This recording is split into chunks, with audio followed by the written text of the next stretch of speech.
नीलाचलादं नीलऋषभाभं सुमध्यगतं दिदिक्षुः इष्टस्वया किमितीयाः सखीजनं सा गोदा स्वयं रमयतेऽभ्यरङ्गराजम्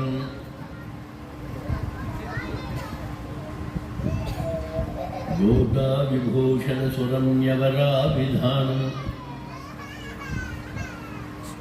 वृन्दावनाहवनिनिधिं करुणैकतानम् अर्चावरारणिविलेष्ववियत्प्रधानम् तद्रङ्गदेशिकधनं शरणं शराणि।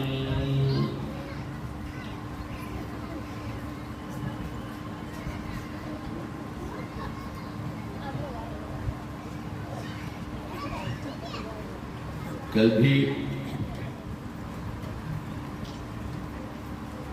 हमें उपस्थित होना था आप लोगों के मध्य में, आप लोगों के साथ मिलकर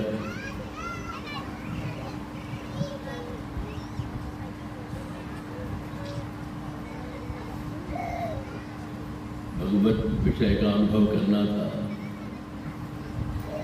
मिलकर करना था। मेरा अपना विचार यही है कि न मैं वक्ता हूँ न आप श्रोता हैं। ये जो विषय है अधिक ये आपस में मिलकर अनुभव करने का विषय है। हमारे आचार्य लोग इसलिए एक दृष्टांत देते हैं, दृष्टांत देकर के कहा है अगाध जल है, अथाह जल है, नदी में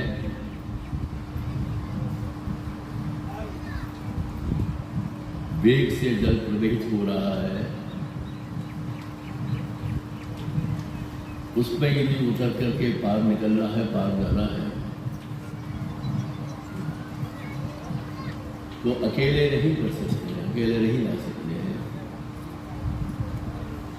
8-10 आदमियों का झुंड बना करके परस्पर हाथ पकड़ करके ही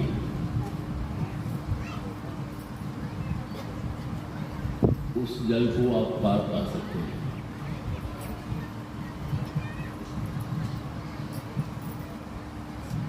ऐसे ही ये जो प्रभु के चरित्र या प्रभु की लीलाएं या उससे समृद्ध गंभीर विषय रूपी जो प्रवाह है, तो इसको कोई कह करके और कोई सुन करके पार नहीं पा सकता। मिल करके ही परस्परम भावयंता, भगवान जो कहते हैं परस्परम भाव, वो तो देवताओं के विषय में है, और वही सोच दास के भी इस विषय में यही है कि न मैं सुनाता हूँ न आप सुनते हैं, आप लोग साथ मिलकर के। अम्मा जी भी तिरुप्पावे में आखिर में कहते हैं करदेगल पिंसेंट कानम सेर्द उन्बोम, सेर्द उन्बोम कहा था। करदेगल पिंसेंट ने कानम सेर्द उन्बोम, इसका मतलब भाव यह है कि पशुओं के पीछे मैंने चलाते हुए, पशुओं को चलाते हुए वन में पहुँचेंगे और आपके साथ मिल बांट करके जो भी कुछ ले गए हो प्रसाद, जो भी कुछ ले गए, जैसे कि साथ ले जाते हैं, गौ चराने जाते हैं तो वहाँ के लिए कुछ आहार, कुछ चराने वाले जाते हैं उसको ले जाते हैं और वहाँ बैठ करके जैसे पाते हैं तो मिल जुल कर सेवन करेंगे। भाव वो जो है प्रसाद से नहीं है, आपका अनुभव हम करेंगे और दास हम लोगों का भी आप अनुभव प्राप्त करेंगे, परस्पर संभाषण करेंगे, परस्पर अनुभव करेंगे। इस प्रकार की इच्छा अगर के अम्मा जी गोदा जी करती है,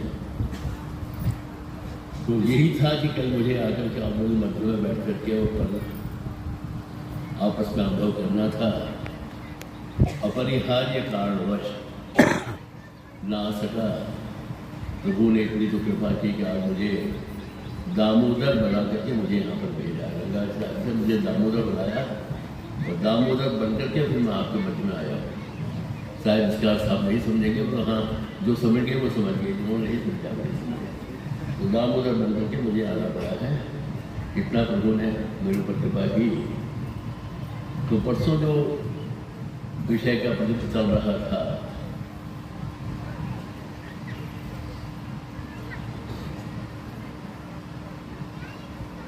वो जो विषय था उसके ऊपर मैं यही दोबारा आप लोगों को समझाना चाहता हूँ कि लोगों की जिज्ञासा रहती है कि भगवान भाष्यकार ने शरणागति पर क्यों नहीं अपने ग्रंथ में जोर दिया। लोगों को एक तरह से शंका रहती है, उस शंका का ही मैं समाधान कर रहा था। वहां पर मैंने कारण बताया था कि शंकराचार्य भी बाध्य थे, निष्ठा प्रसाद समझाऊंगा आपको, और भगवान भाष्यकार भी बाध्य थे। शंकराचार्य का जो अवतार हुआ था और उन्होंने आकर के अद्वैत मत का प्रचार किया था, तो उस समय सर्वत्र बौद्ध मत का प्रचार और प्रसार था। बौद्ध मत फैला हुआ था। लोगों के चिंतन में बौद्ध सिद्धांत ने अपना निवास बना लिया था। बौद्ध मत के प्रति इतना आकर्षित थे। उस समय ये शंकराचार्य जगत को सत्य भी मानते हुए, सत्य मानते हुए, आत्मतत्व को भी मानते हुए, यदि ब्रह्म का प्रतिपादन करते, मान तत्वों की सत्ता को मानते हुए यदि उस समय प्रतिपादन करते थे, तो किसी के लिए भी इस वहां पर जिस प्रकार का उन लोगों के ऊपर बौद्ध मत का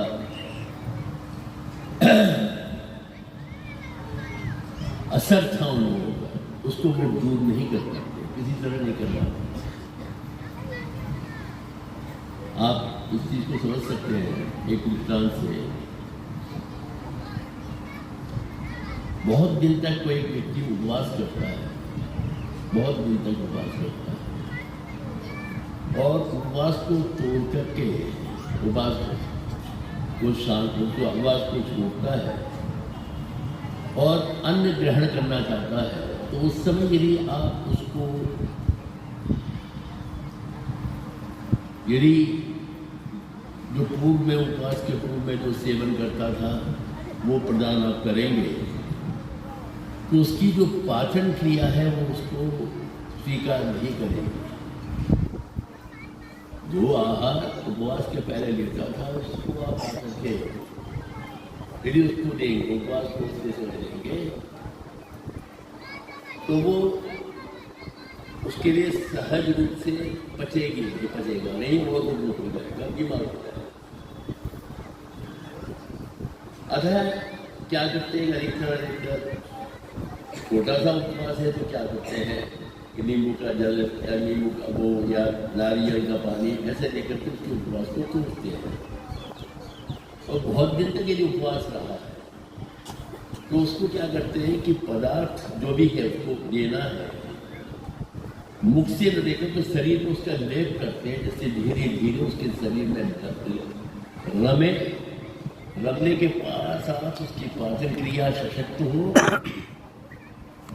और उसके बाद जब कुछ दिनों के बाद जब आकर के वो समर्थ हो योग उसके कुछ ग्रहण करने के लिए समर्थ हो जाता है, तो उस समय उसको थोड़ा थोड़ा करके आहार दे करके और उसको स्वस्थ बनाते हैं। ऐसे ही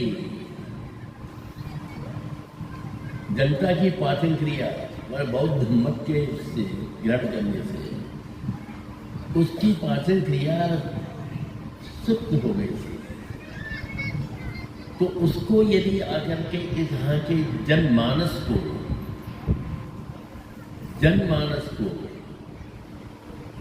वे का जो मार्ग है उस पर लाना था, तो शंकराचार्य ने इस प्रकार आदमी थोड़ा थोड़ा लेकर के और उसको समर्थ आहार सेवन करने के लिए जैसे बनाया जाता है उपवासी को, वैसे ही शंकराचार्य बहुत ही समर्थ होते, वो जानते थे कि यदि आकर के मैं त्रिविधि तत्व का प्रतिपादन करके और उनको मैं भक्ति का मार्ग दिखाऊंगा तो सहज रूप से स्वीकार नहीं करेंगे और न वो पचा पाएंगे, न पचा पाएंगे। इसलिए बौद्ध मत ऐसा उन्होंने प्रचार किया कि उनको प्रच्छन्न बौद्ध कहना पड़ा। मतलब बौद्ध पता नहीं आई जैसे बनना पड़ा, प्रच्छन्न बौद्ध। बौद्ध मत में थोड़ा अंतर आप समझ सकते हैं कि अद्वैत में और उसमें कितना अंतर है। बौद्ध मत में क्षणिक विज्ञानवादी है, ज्ञान है पर वो क्षणिक, क्षण काल के लिए है, नष्ट हो जाता है। मिथ्यानि का ज्ञान क्षण काल के लिए सत्य है, उसके बाद नष्ट हो जाता है। क्षणिक विज्ञानवादी बौद्ध योगाचार मुख्य चार से है, योगाचार जो थे उनका यही सिद्धांत था, जिसको ही आकर के स्वीकार करते हुए शंकराचार्य ने अद्वैत वाले वो क्षणिक विज्ञानवादी है, वो ज्ञान मानते हुए, उस ज्ञान को क्षणिक मानते हुए उन्होंने अपने सिद्धांत को बताया था। शंकराचार्य ने ये कहा उस क्षणिक ज्ञान में ही सारे लोग, सारे जग का आभास होता है, ये उनका होता है। शंकराचार्य ने उसको थोड़ा परिष्कृत किया कि अपने सिद्धांतों को हमारे वैदिक धर्म का प्रचार उनको आवश्यक था, बौद्ध मत को निरस्त करते हुए सनातन धर्म का प्रचार उनके लिए आवश्यक था। अतः उन्होंने क्या कहा कि भाई जो ज्ञान है ठीक है, मानते हैं वही ज्ञान ब्रह्म है, परंतु वो क्षणिक नहीं है, वो सत्य है। क्षणिक नहीं है वो, उसमें थोड़ा उसमें परिवर्तन करके बौद्ध मत का थोड़ा मदद करके और अपने वैदिक सिद्धांत का प्रचार और प्रसार शंकराचार्य ने किया। वो विवश थे, बाध्य थे, इसलिए आकर के उनको ये रास्ता अपनाना पड़ा। रामानुज स्वामी जी ने भी जब शंकराचार्य का हुआ तो रामानुज स्वामी जी ने उसको, मैं तो यही कहता हूँ कि शंकर मत का ही परिष्कार करके वैदिक धर्म को पुष्ट किया। जब देखा कि जनमानस वैदिक सिद्धांत और वैदिक जो वो है उसको अपनाने को धीरे धीरे उसका जनमानस तैयार हो रहा था, तब भगवान भाष्यकार ने उसको परिष्कृत करके कहा कि ब्रह्म ही सत्य नहीं है, आत्मतत्व, प्रकृति तत्व, मन तीनों तत्व, तीन तत्व है, वो भी सत्य है। वो भी उसको मन, उसी को ही, वही मैंने आपको दृष्टांत दिखाया था कि रज्जु ही सत्य नहीं है, रज्जु में जिसका भ्रम हो रहा है वो भी सत्य है। वैसे ही रामानुज स्वामी जी ने उसको थोड़ा परिष्कृत करके विशिष्टाद्वैत सिद्धांत का प्रतिपादन किया कि ब्रह्म भी सत्य है और ब्रह्म के शेषभूत, दासभूत, आत्मतत्व, प्रकृति, जड़, चेतन, अचेतन कहते हैं वो, ये भी सत्य है। और तीनों में अद्वैत है, ये हम भी मानते हैं कि अद्वैत है, और एक ब्रह्म को ही मानते हुए अद्वैत नहीं है। तीनों तत्व तो, जिस प्रकार आप इसको मैं दृष्टांत में देता हूँ कि जैसे कि ये शरीर आप जानते हैं ये शरीर है, और इस शरीर के अपने आप लोगों को ये भी दृढ़ विश्वास है कि आत्मा जो अपना कर्म करता है, जैसा कर्म करता है वैसा शरीर मिलता है।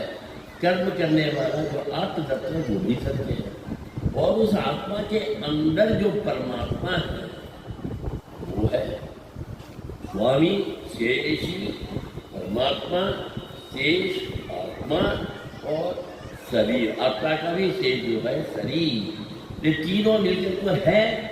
आप हर एक तीन तत्व से युक्त है, विशिष्ट है। परमात्मा, आत्मा और देह, प्रकृति, प्राकृतिक शरीर, हर एक व्यक्ति तीनों से यही विशिष्ट है। एक आप अलग अलग नहीं करते, एक ही है। मैं कहता हूँ हम नहीं कहते, हम प्रयोग नहीं करते। हम प्रयोग में ये नहीं करते हम बहुत है, हम एक ही का प्रयोग करते हैं। तो उसी प्रकार परब्रह्म जो विशिष्ट मेरे इन दोनों विशेषण आत्मा प्रकृति, इनसे विशेषण से विशिष्ट जो परमात्मा तत्व है वो अद्वैत है, वो एक है। और चूंकि ये जीवात्मा जड़ जो प्रकृति, ये प्रभु के शेष भूत है, दास भूत है, प्रभु के अधीन है। इसलिए इसके अनुरूप भगवत प्राप्ति के लिए इनके लिए उपाय है। तो क्या है? भक्ति। भगवान और भक्त, भगवान और भक्त, इसके लिए मैंने वो तो जड़ है, प्रकृति है, और इसकी मुक्ति मिल सकती है। सात्विक को मुक्त होना है तो समझें कि वो भगवान है, मेरे शेषी है, स्वामी है, मैं उनका भक्त हूँ, और मेरे लिए भगवान की प्राप्ति के लिए साधन भक्ति है। इसी भक्ति का विस्तार रूप से प्रतिपादन अपने ग्रंथ से भगवान भाष्यकार ने किया। उनकी भी जैसे शंकराचार्य की व्यवस्था थी, उसी प्रकार के ज्ञान को उन्होंने साधन माना। शंकराचार्य उसी को ही परिष्कृत करके कहा, ज्ञान साधन नहीं, भक्ति रूपापन्न जो ज्ञान है, जो भक्ति रूप से परिवर्तित हो गया जो ज्ञान है, वो भगवत प्राप्ति का साधन है। थोड़ा प्रश्न किया तो उनके लिए भी बाध्यता थी कि अद्वैत मत का इतना प्रचार प्रसार था, उसको यदि आकर के जनमानस के अंदर भक्ति को प्रतिष्ठापित करना है तो थोड़ा परिष्कार करके और उन्हें उसका करके ज्ञान को ही भक्ति रूप में, आत्म तत्व को ही, परमात्मा तत्व को ही उसके साथ ये लेते कि विशिष्ट होकर के अद्वैत है, उसका प्रतिपादन किया और साधन के रूप में भक्ति का प्रतिपादन किया। यहाँ क्योंकि शंका इसलिए लोगों को होती है कि भगवान रामानुजाचार्य को हम लोग कहते हैं भाष्यकार, भगवान भाष्यकार करके प्रयोग करें, भाष्यकार तो उनका प्रधान ग्रंथ है भाष्य, ब्रह्मसूत्र के ऊपर जो भाष्य की रचना की है, उसी के नाते हम उनको कहते हैं भाष्यकार। यही प्रश्न उठता है कि भाष्यकार है तो भाष्य जो रचना की तो वहां पर क्यों नहीं शरणागति का प्रतिपादन किया। दूसरा भी इसका ये है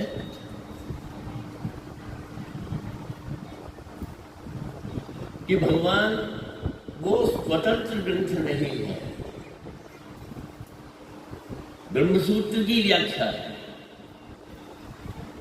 उसी की व्याख्या 3 की थी, 2 से संतुष्ट नहीं हुए तो उसके बाद भाष्य की रचना की। वेदांत दीप और वेदांत सार, ये भी ब्रह्मसूत्र की व्याख्या है, 2 ग्रंथ की रचना की। जब उससे आत्मदृष्टि का अनुभव नहीं हुआ तो जिसका मैंने देखा जिससे अच्छी तरह से खंडन मतमतांतरों का नहीं हो रहा है, असह ब्रह्मसूत्र के ऊपर जो व्याख्या देखिए खींच रहे उसके बाद वो है भाष्य की रचना। स्वतंत्र ग्रंथ नहीं है, सूत्रों की व्याख्या है। जो सूत्रकार व्यास ने कहा उसी को ही उनको अपने ग्रंथ से कहना था। चाहते ब्रह्मसूत्र तो ऐसे है कि आप किससे निर्देश सिद्धांत ब्रह्मसूत्र ये व्याख्या वो भाष्यों की रचना हुई है, क्योंकि इतनी लचकीले हैं सूत्र कि आप कैसे भी उसकी व्याख्या कर सकते हैं, उसका अर्थ कर सकते हैं और भाष्य की रचना उसकी रचना कर सकते हैं। चाहते हैं तो कर सकते थे, परंतु नहीं, सूत्रकार का अनुसरण करते हुए उनके अनुरूप उसकी व्याख्या की रचना की भाष्य। इसलिए क्योंकि सूत्रों में भक्ति की प्रधान भक्ति का प्रतिपादन था, इसलिए भक्तिपरक भाष्य की रचना। गीता भाष्य में सही है। आप लोग जो चरण श्लोक का नित्य प्रति पाठ करते हैं, सर्वधर्मान परित्यज्य की बात करते हैं, उसकी भी जो वो है भगवान भाष्यकार ने गीता जी में उसको भक्ति के अंग के रूप में शरणागति, भक्ति के अंग भूता शरणागति के रूप में उसकी व्याख्या की है।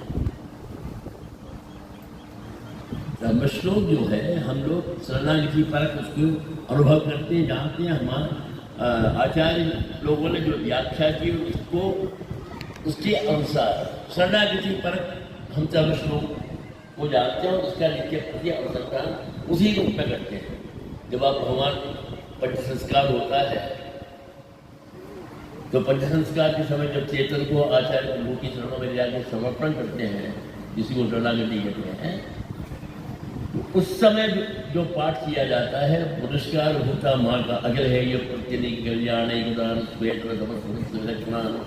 ज्ञान आनंद में अम्मा जो गद्यत रहेगा, जो अम्मा जी का प्रथम पुरस्कार होता जो अम्मा जी का उनका जो कीर्तन भगवान भाष्यकार ने किया उसको कहकर और सर्वधर्मान परित्यज्य माम एक श्लोक को बोल करके ही चेतन को आचार्य भगवान की इसी शरणों में पहुंचाते हैं।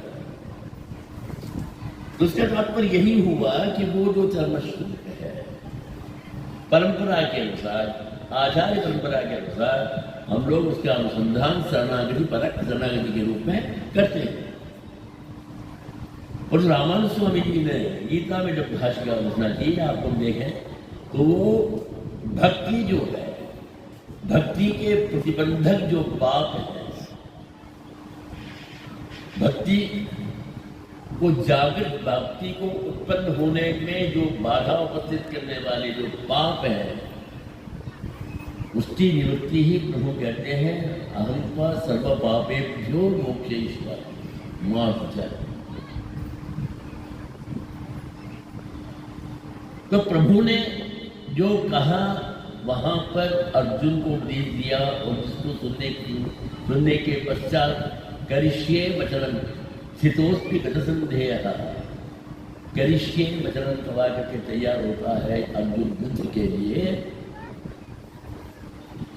वो वहां पर भक्ति के अंगभूता जो शरणागति है, शरणागति को माना है, शरणागति को माना अपन वो शरणागति भक्ति के अंगभूता है, लेकिन प्रभु के प्रबंधन के स्वतंत्र साधन के रूप में वहां पर रामानुज स्वामी जी ने निर्वहन नहीं किया है। तो फिर कहाँ कैसे, इसलिए मैं ये लिखा रहा हूँ, ये कहने का तात्पर्य मेरा है कि स्वतंत्र जहाँ पर रचना है की चीज वहाँ पर आकर के अपने लिए स्वयं की दृष्टि में जो भगवत प्राप्ति के प्रधान साधन है शरणागति है, उसका प्रतिपादन किया है। वो मैं अब आपको वहाँ पर ले जाना चाहता हूँ, बता रहा हूँ। मैं उस दिन ब्रह्मोत्सव का अनुभव करा रहा था आप लोगों के लिए। तो उस ब्रह्मोत्सव में हम वहाँ तक पहुँचे, रथ तक पहुँचे, 7वें दिन जो रथ यात्रा होती है उसका अनुभव किया था। उसके साथ ही जुड़ा है 8वें दिन प्रभु की सवारी उस पर पधारती है, अश्व पर घोड़े पर विराजमान लोग को बिठाते हैं। और इस लीला का आप लोग ब्रह्मोत्सव में आते हैं, अनुभव करते हैं कि भगवान लौट के आते हैं तो उनको भगवान को परकाल स्वामी जी लूटते हैं, परकाल स्वामी जी लूटते हैं। मैंने ये इतना कोई उस समय ब्रह्मोत्सव नहीं हो रहा था, जब आगे वास्तविकता है कि परकाल स्वामी भगवान को लूटते हैं। ये कथानक सत्य है, ये है हुआ, और ये नहीं कि ब्रह्मोत्सव के अंग के रूप में होगा। किस पर कब किस समय लोग की कृपा का प्रवाह हो जाए ये पता नहीं, किसी को नहीं पता। उसके लिए जैसे वाल्मीकि महर्षि पर कृपा हुई थी संतों की, संतों ने आकर के उनको जो कि लूटते थे, मैंने वाल्मीकि महर्षि के चरित्र के अनुरूप ही परकाल स्वामी जी का भी चरित्र है। और परकाल स्वामी जी की इसमें इतनी विशेषता है कि वहाँ संतों ने वाल्मीकि महर्षि में बदलाव लाए और वो ऋषि बने, परम ऋषि बने और वाल्मीकि रामायण को रचना की। यहाँ पर प्रभु स्वयं आकर के परकाल स्वामी को परिवर्तन करा रहे हैं, अपनी कृपा निर्भेद की कृपा का उनको पात्र बना करके भगवान स्वयं उनको आल्वा हम लोग कहते हैं, आप लोग यहाँ संत कहते हैं, पर संत की परिभाषा से ऊपर है आल्वा। आर्डल निमत होना, डूबना, भगवत भक्ति में डूबना, डूबे हुए लोग भक्ति में डूबे, संत होने में यही अंतर आ जाता है। जो भगवत भक्ति में डूबे हैं उनको हम आड़वार, उनको आड़वार बनाया तो प्रभु ने बनाया। प्रभु को आकर के लूटने के लिए प्रयत्न किया, सब कुछ लूट लिया। आपको वहाँ पर भी अनुभव करते होंगे कि भगवान के छत्र को ले जाते हैं, छड़ी चमक को ले जाते हैं, मसाल केवल छोटे। वो भी मैं समझता हूँ कि क्योंकि छड़ी चमक जो है वो एक छत्र, छड़ी और चमक ये प्रभु के परत्व का सूचक है। ये नहीं दूर हो सकता प्रभु से। मसाल की ऐसी नहीं है।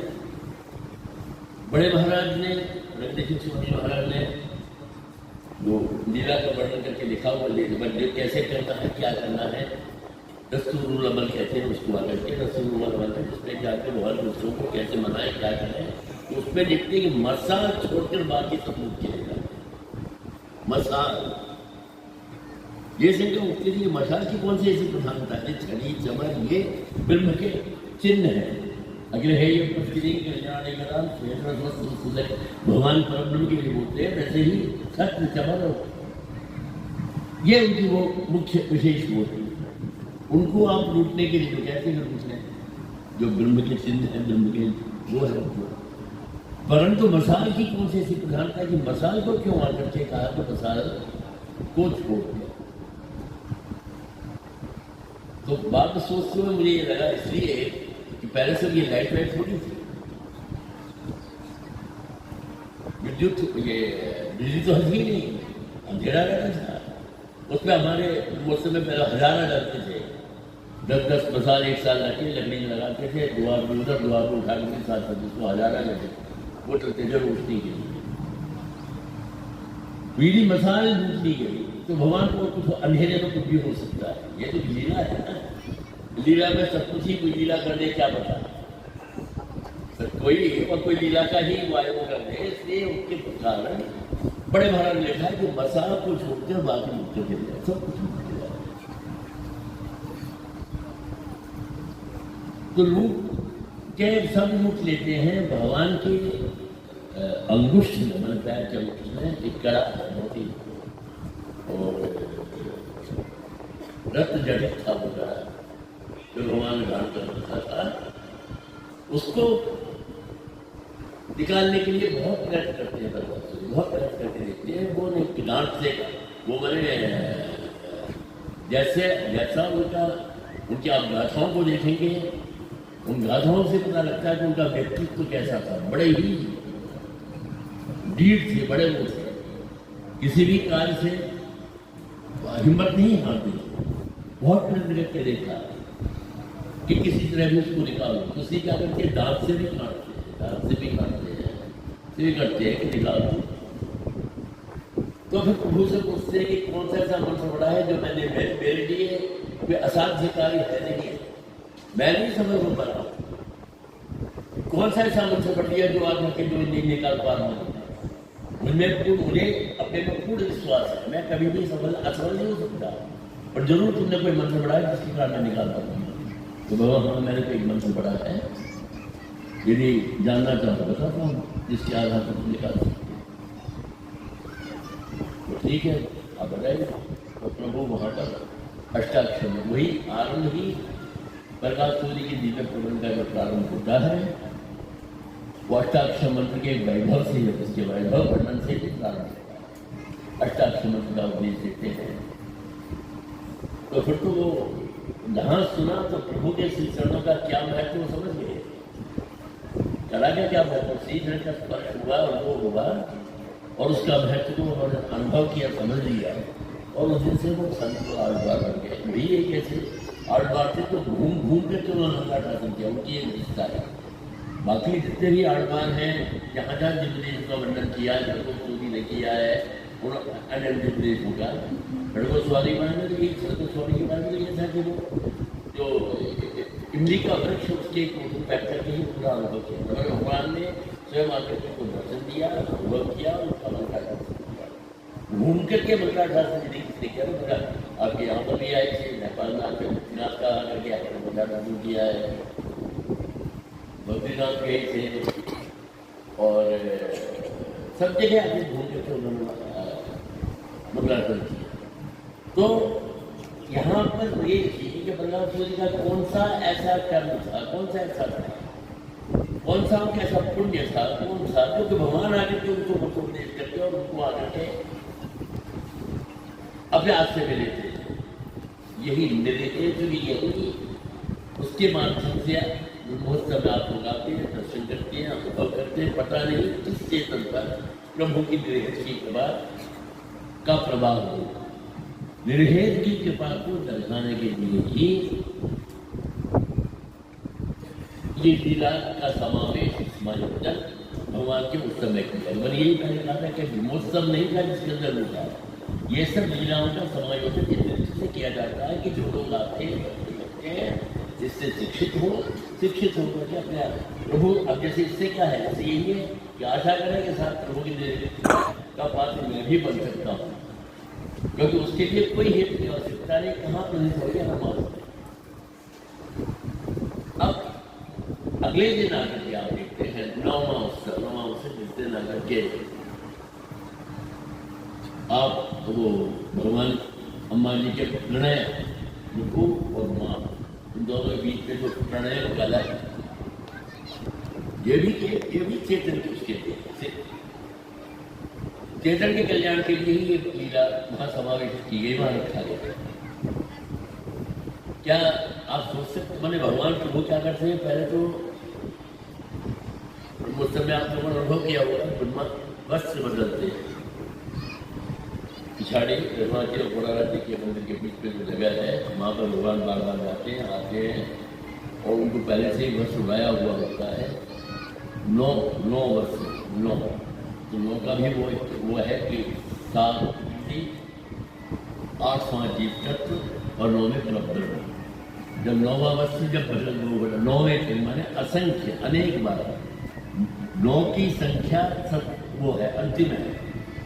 उसके बाद की जितनी भी संख्या है और संख्याओं को मिला करके आपने बनाया। 19 है 1 9 है, 29 है 2 9 है, हर जो भी है आप और संख्याओं को मिला करके बनाते हैं। अंतिम जो संख्या देखें तो सबसे बड़ी संख्या अंतिम संख्या 9 माने 80 अनेक बार। इसका तात्पर्य है कि भगवान अनेक बार अपने वस्त्रों को बदलते हैं।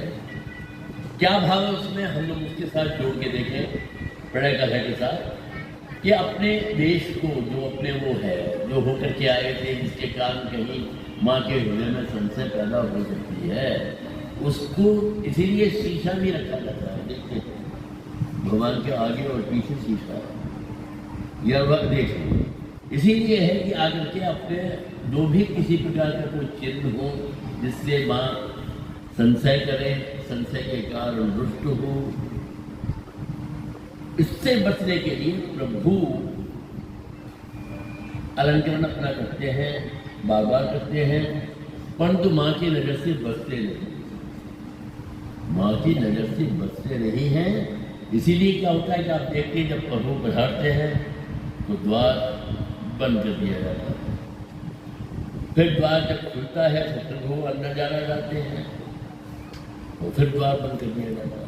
इस प्रकार 3 बार आकर के प्रभु अंदर जाने का प्रवेश करने का प्रयत्न करते हैं और माँ के द्वारा द्वार बंद कर दिया जाता है। और उसके बाद फिर द्वार खुलने के बाद फिर आप देखते हैं कि कंदुक गेंद से आपस में पुष्प की बनी हुई जो गेंद है उससे आपस में वो करते हैं। इसका वर्णन मैंने ब्रह्मोत्सव विधि में इसका वर्णन है। इसका आता है कि इस प्रकार ये लीला करते हैं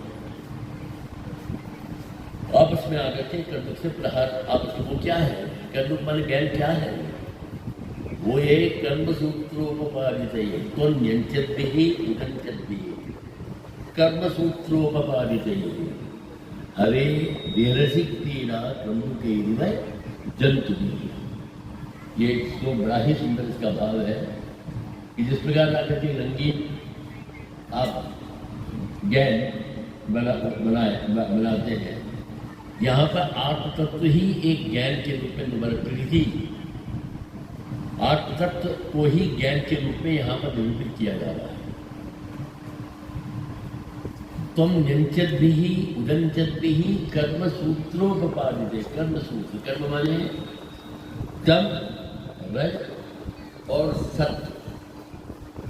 तम का वर्ण काला कृष्ण वर्ण, रजोगुण रक्त वर्ण और सत्य सात्विक जो गुण है उसको वो है शुद्ध धवल वर्ण।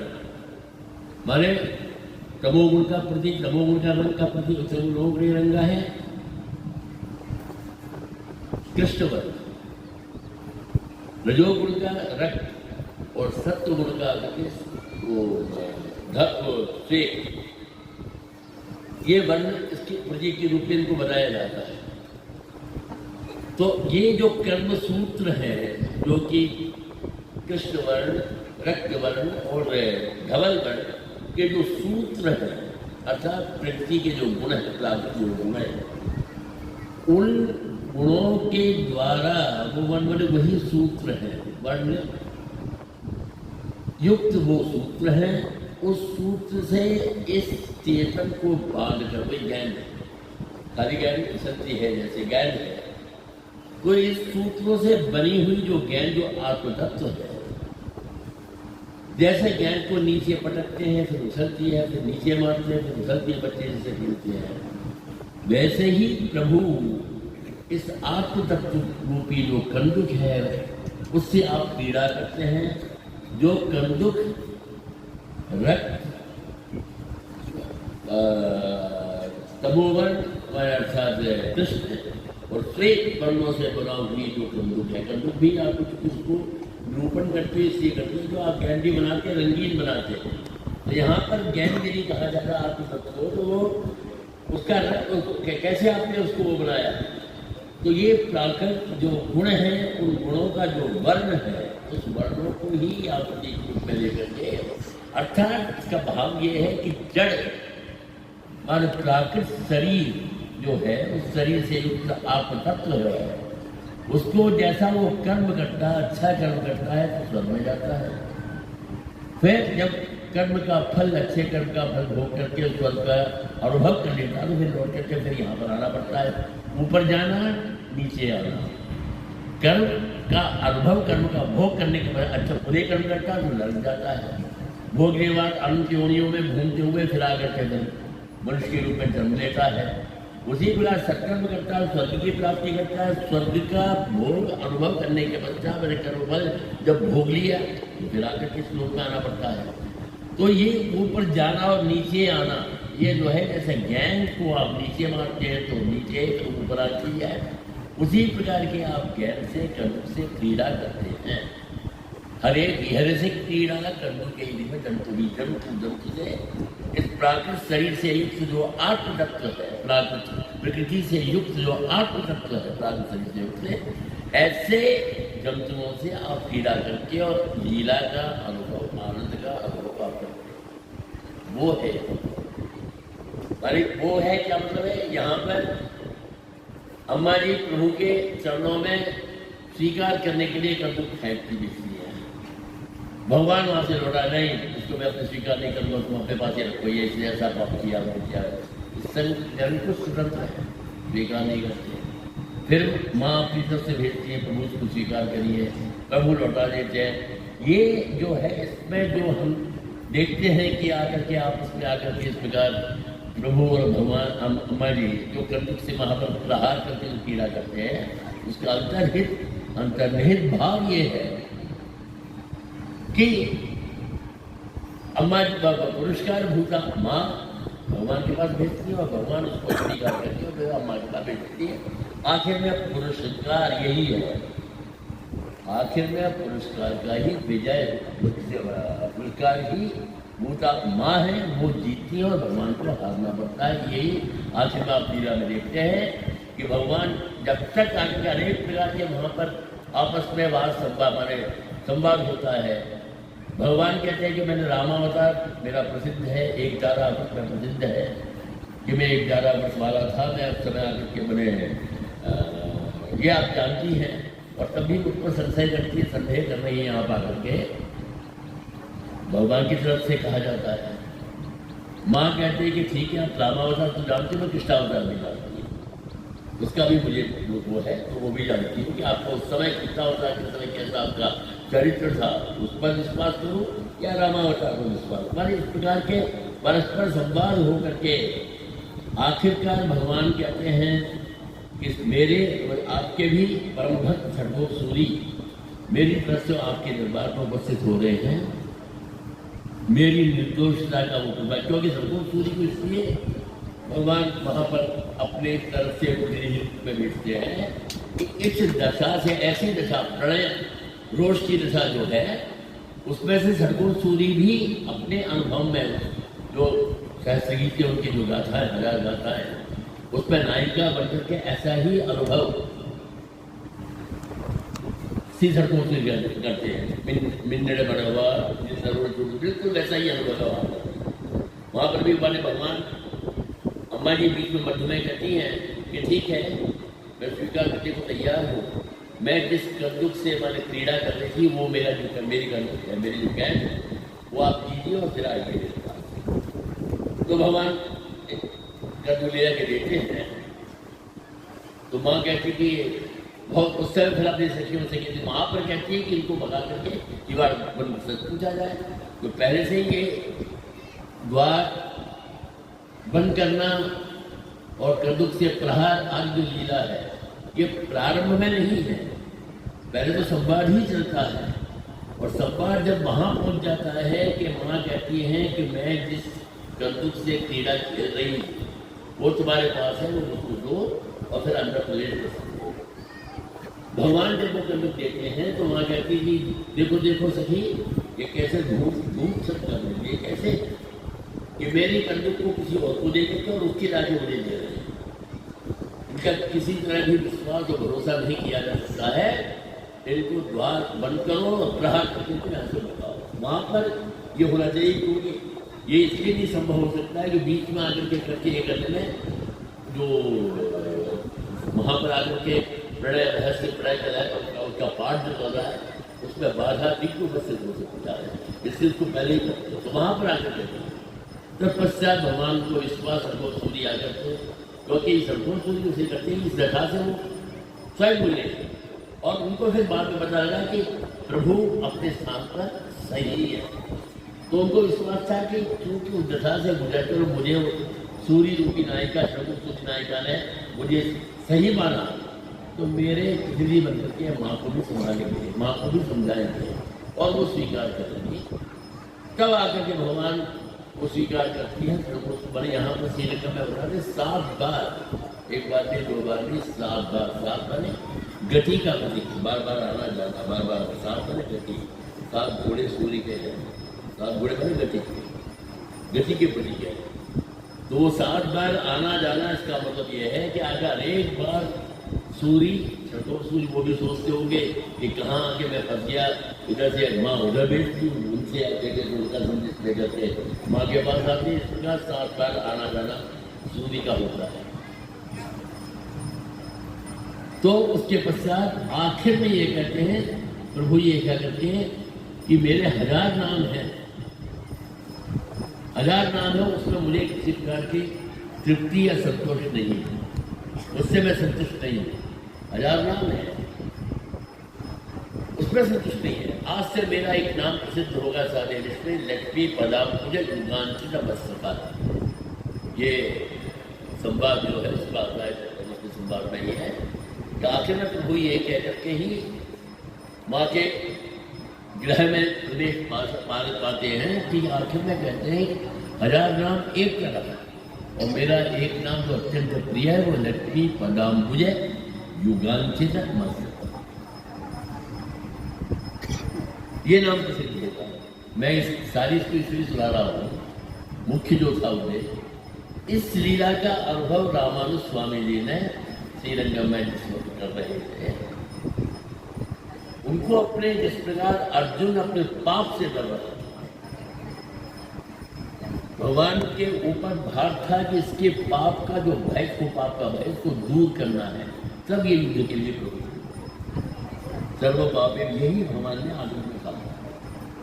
तब जाकर के उसको जब लगा कि हाँ प्रभु अपने ऊपर, क्योंकि उनका भगवान का उस श्लोक के माध्यम से ये करण था,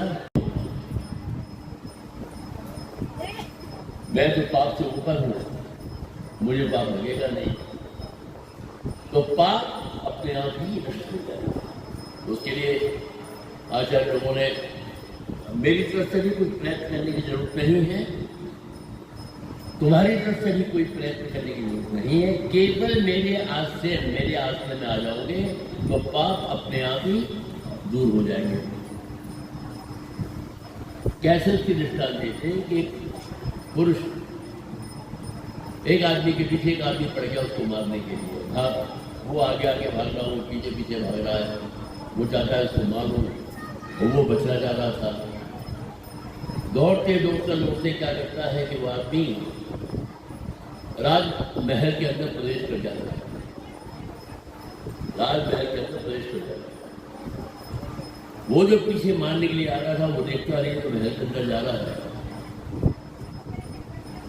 तो मैं यदि किसी प्रकार का कि मेरे तरफ से कुछ हुआ तो मैं डरने छोड़ूंगा नहीं। यहाँ इस दृष्टांत में आपको देखना है कि राजा की तरफ से कोई प्रयत्न उसको बचाने के लिए नहीं हुआ। उसने अपने किसी सेवक को ये नहीं कहा जाकर के उसको बचाओ, नहीं कहा, है ना। और वो भी जो आ रहा था उससे समझा कि ये राजा का इसके साथ संबंध है, राजा का तो प्रिय है, राजा का वो है, वो भी लौट गया।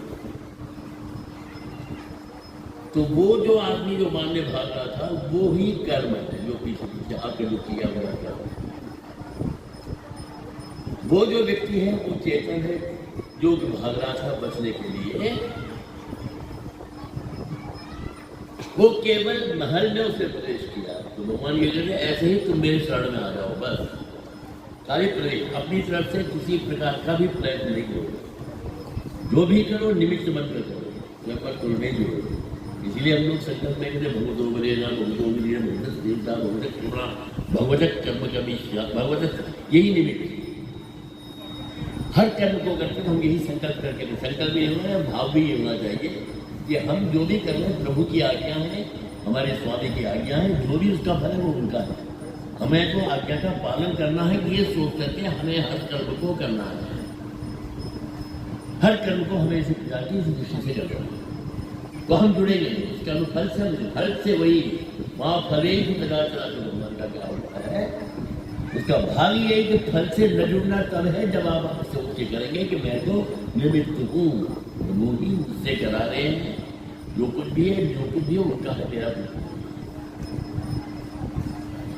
तो यहाँ पर रावण स्वामी जी आकर के, तो इसीलिए वो पाप से डरते थे। मन आप देखेंगे बिल्कुल फैल है, बार बार अपने पापों का कीर्तन करते हैं। मैंने भगवदाचार भागवताचार सत्याचार अनाचार मतलब पापों का ही कीर्तन करते हैं। भाई था कि मैं यदि तुम्हारी शरण में जाऊं तो मुझे छुटकार दे, मेरी उपेक्षा कर दे, मुझे स्वीकार न करे, तो किसे में शरणागति करूं, कैसे करूं, कैसे उनकी शरण में जाऊं। जब इस लीला का अनुभव किया, देखा, तब उनको पूर्ण विश्वास हो गया कि मां पुरस्कार होता, मां जब प्रभु की सन्निधि में है और उनके माध्यम से ही प्रभु की शरण में जाता हूं, इसलिए पहले शरणागति में मां की शरणागति करते, पुरस्कार रूप से प्रार्थना करते कि आप अस्तुते तैव सत्वम संपत्स्यते। आरंभ में ही पहले मां की शरण में जाती है, ये इसलिए क्या रखते हैं। जिस प्रकार आकर के वाल्मीकि के मुनि से मानिषाद प्रतिष्ठान तुम भगवत शास्त्री तमा यौंच विधुनादेकम अवधिक काम मोहित, वहां जिस प्रकार चौंच वध को देख करके अनायास ही उनके मुख से श्लोक निकला, माने ये लगता है कि वाल्मीकि रामायण का प्रारंभ ही श्राप से हो रहा है। ये कैसा ग्रंथ है, लोग सोचते हैं वाल्मीकि रामायण का प्रारंभ ही श्लोक से हो रहा है श्राप से। तो ये कैसा क्या मैंने ये ब्रह्मा जी बाद में आके कहते हैं कि मेरे ही कृपा से तुम्हारे मुख से ही एक श्राप श्लोक बनकर के निकला। शोक श्लोक तो मांगा, शोक था, शोक से अभिभूत होकर के और श्राप जो दिया वो आकर के श्लोक के रूप में निकला। श्राप नहीं है ये, आप देखिए, आप लगता है कि आरंभ में प्राण का श्राप नहीं है, मंगलाचरण कैसा मनाया, मां निषाद है प्रतिष्ठा तुम अगमा मां निषादा, मां माने लक्ष्मी जी को कहते हैं। श्रीनिवास भगवान का मंगलाशासन पहले आरंभ में, जिनके वक्षस्थल श्रीनिवास जो शब्द का अर्थ है वही अर्थ मां निषाद का, मां निषाद संबोधन है, हे मां निषाद, लक्ष्मी जी वक्षस्थल में निवास करने वाले हे प्रभु श्रीनिवास, प्रतिष्ठाम कम अगमत शास्त्री अनेकों वर्ष में आपका मंगलाशासन हुआ, अनेकों वर्ष में प्रतिष्ठा प्राप्त हुआ। क्यों? यौच मिथुनादेकम अवधि काम मोहितम, यौच मिथुनादेकम, क्रौंच मिथुन, काम मोहित जो क्रौंच वह रावण, काम मोहित जो क्रौंच उसको आपने उसको मनोरी छोड़े, क्रौंच मिथुनादेकम अवधि। आगे वाल्मीकि रामायण की कथा आने वाली है, वही उसी का स्मरण करते कहते हैं कि आपने काम मोहित जो रावण था, जिसने उस रावण का आपने वध किया है श्रीनिवास, आप जुग जुग जिए। मैंने ये एक तरह से भगवान का मंगलाशासन है, श्राप नहीं है। इसका दूसरा तो अर्थ ये है। तो उसी प्रकार आकर के यहाँ पर भी जैसे वहां निकला, वैसे ही भगवान भाष्यकार ने जब पुरुषकार का वैभव, माँ का वैभव, कि माँ यदि पुरुषकार बन जाएगी, आप थोड़ा इसको और देख करके फिर मैं प्रश्न करता हूँ। एक प्रश्न उठता है आकर के कि रावण का पाप इतना नहीं था जितना जयंत का था। आचार्य लोगों ने इतना उससे सूक्ष्म से एक अध्ययन किया है करके हम लोगों को ऐसा सुंदर उल्लेख बताया कि रावण का पाप देखेंगे और क्यों उसके जयंत के पाप की आप तुलना करेंगे तो रावण का पाप जयंत के पाप से बहुत ही कम है। कहीं भी उस माँ के प्रति उसके हृदय में वो था, और ऐसा व्यवहार में नहीं आया। एक तो श्राप के वशीभूत था, श्राप से डर था उसको, उतने श्राप से उसके साथ वो नहीं कर सकता था। जब तक वो नहीं स्वीकृति से मिलती थी, वो नहीं कर सकता था। अतः उसने मां को ले जा करके बाटिया धमकाता था, दूर से धमकाता था, दूर से कुछ करता, जो भी कहता था करता था। और उसके व्यवहार में जयंत का व्यवहार जैसा नहीं कह सकते। जयंत ने तो मां के दिव्य मंगल विग्रह का स्पर्श किया, पर जयंत बच गया, रावण मारा। ऐसा क्यों? पाप की दृष्टि से तो जयंत को मारना था और रावण को छोड़ना था, और रावण मारा गया और जयंत को भगवान ने छोड़ दिया। ब्रह्मास्त्र कि केवल एक आंख पर प्रयोग करके तो ब्रह्मास्त्र व्यर्थ नहीं जा सकता था। प्रयोग हो गया तो हो गया, उसके लिए कुछ न कुछ लक्ष्य का भेदन करना आवश्यक था। तो नेत्र को एक ऊपर प्रयोग करके छोड़ दिया। वो क्यों? इसलिए कि माँ का सान्निध्य, पुरस्कार भूखा माँ का सान्निध्य भगवान राघवेंद्र सरकार के साथ था। जब भी जयंत शरण में आया, तीन लोकान संपरिक्रम्य तमेव शरणं गता, सब जगह घूम घूम करके देख लिया, किसी ने भी उसको अपने शरण में नहीं लिया। तो जानते जैसा इसने अपराध किया है और जिस के प्रति किया है, उनके कोप से कोई बच नहीं सकता, किसी की इसकी हिम्मत नहीं थी। घूम घूम करके तीन लोकान संपरिक्रम्य, माने एक बार नहीं, दो बार नहीं, तीन लोकान तीन बार, 9 बार, अनेक बार, 9 महापुरुषों की संख्या, अनेक बार घूम घूम करके आए। 7 अब आश्रय दे दें, अब आश्रय दे दें, घूमा घूम करके जब कहीं भी उसको आश्रय नहीं मिला तो लोगों के सीजन में आकर के गिरा। माँ ने आकर के कहा कि ठीक अपराध हो गया, हो गया, आप उसको क्षमा करें। पुरस्कार दूसरा माँ के कहने पर प्रभु ने उसको प्राणदान मानी, वहाँ पर कहते प्राणदान, तुम्हारा नहीं छोड़ दिया। तो यहाँ पर माँ का जो वो है, पुरस्कार का जो वैभव है, वो भगवान भाष्यकार अनुभव करते हैं कि माँ के इतना इनका वो है कि प्रभु को भी अंतःपुर में प्रवेश उनकी आज्ञा के बिना, वहाँ श्रीरंग में तो हमारी एक ही दिन कहीं इनका समागम होता है, माँ प्रभु का और हमारी का जो समागम है साल भर में वही एक दिन है। पंगुड़ी से हनुमा जी का अवतार हुआ है, ये उसी पंगुड़ी उससे मैंने पंगड़ियाँ आपके यहाँ भी कहते हैं, बड़े पंगुड़ी मास्टर जो भी के उसमें आकर उस मीन के उस उत्सव होता है। तो उस उत्सव में केवल एक ही दिन भगवान अंतःपुर में पधारते हैं, और वो भी अंतःपुर में भी एक दिन भी पधारना जो है वो अम्मा जी के कोप का भाजन बन के अंदर आना पड़ता है। वहाँ भी जा नहीं पाते हैं, जब आकर संवाद होता है उसके बाद जब अंदर जाते हैं। वह ऐसा पुरस्कार भूता माँ के वैभव को देख करके भगवान भाष्यकार को पूर्ण विश्वास हो गया, तभी पापी होगा। माँ का आस्ते लेते उनको पुरस्कार बना के प्रभु की शरण में जाऊँगा तो प्रभु अवश्य मुझे स्वीकार करेंगे। तब वो शरणागति जो गद्यत्रय में प्रथम जो है वो शरणागति, जैसे आप गय मंत्र है, तो गय मंत्र में जिस प्रकार पहले शरणागति है, सर्वोत्तरी ने जो अनुभव किया है अपने उसमें पहले फल का कीर्तन किया है, कैंकरी की जो फल है, विशेष धाम में जाकर नित्य कैंकर की प्राप्ति करना, वो भी प्रभु श्रीनिवास भगवान के चरणों में यात्रा की। और उसकी जो साधन हो, जो शरणागति है, वो छठे शतक के आखिरी दशक में, मैंने फल का कीर्तन पहले और साधन का कीर्तन बाद में किया है। माने वैमंत्र में जैसे फल का बाद में है, श्रीमती नारायण के फल का जो कीर्तन है वो बाद में है। जो साधन है शरणागति है, उसका कीर्तन पूर्ववाक्य साधन का प्रतिपादन करता है, और उत्तर वाक्य जो है वो आकर के फल का कीर्तन करता है। और सूरी ने जो किया है अपने अनुभव में किया है, वैसे भी कुछ किया है।